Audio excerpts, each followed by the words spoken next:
And I think that this idea where once you've inspected, millions of components and millions of assets, and you can start building models for a client, the data really drives it for us. I mean, as an engineering and inspection firm, we're just as happy to tell a client your stuff's in great shape as we are to say, hey, you've got a big problem, right? Absolutely. For us, it's black or white. Yep.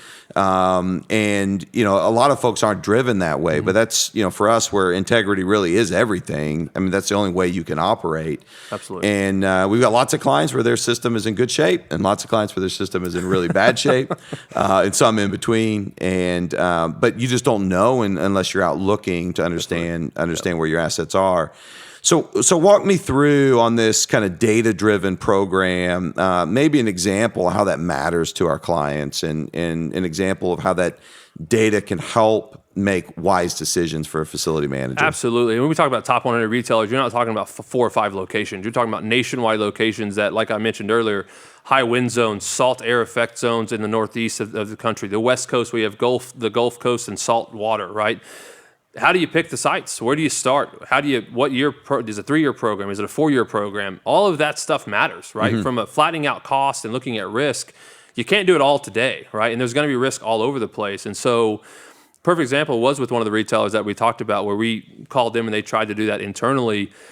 That was the first question. Well, Justin, where do we start? We want to pick 500 of our sites, about 25% of our entire nationwide locations. Where do we start? And we let the data from our past experience say, you definitely need to start in the coastal regions. This is where we're seeing 80% of our assets for our clients are corrosion. And that's the highest risk of failure is wall loss, right? And so we were able to pull the data from our system and pick the exact states they should start in, right? So what they thought they wanted to start with, we revamped. And we ended up starting in the Southeast and in the Northeast around the Great Lakes.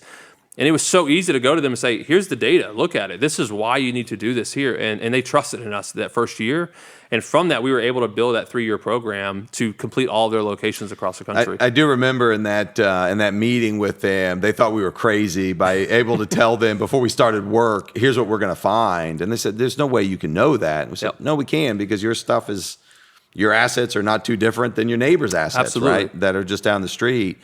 And lo and behold, we get through a year, and we were almost spot on with our expectation a year prior. Yeah. And I think they were shocked by that. And all of that builds trust with the client, Absolutely, right? Where we're not trying to ambulance chase in any way. This is what we believe we're going to find, and we'll let the data guide, where we end. And I think the brick and mortar boom really helps this, right? It's a lot of these facilities were getting built all at the same time, and all these poles were getting designed and built and installed all about the same time. And so, good thing the consistency with the timeline really helps us tell that story with data. Is we know what you got because we know what the guy next door to you has, right? Anywhere you have a Walmart, you're going to have a Target, and a Home Depot, you're going to have a Lowe's. And so you can talk to all of these retailers and say, I know what your competitor has because we're working with them, right? Yep. And it really helped us solidify why the data mattered.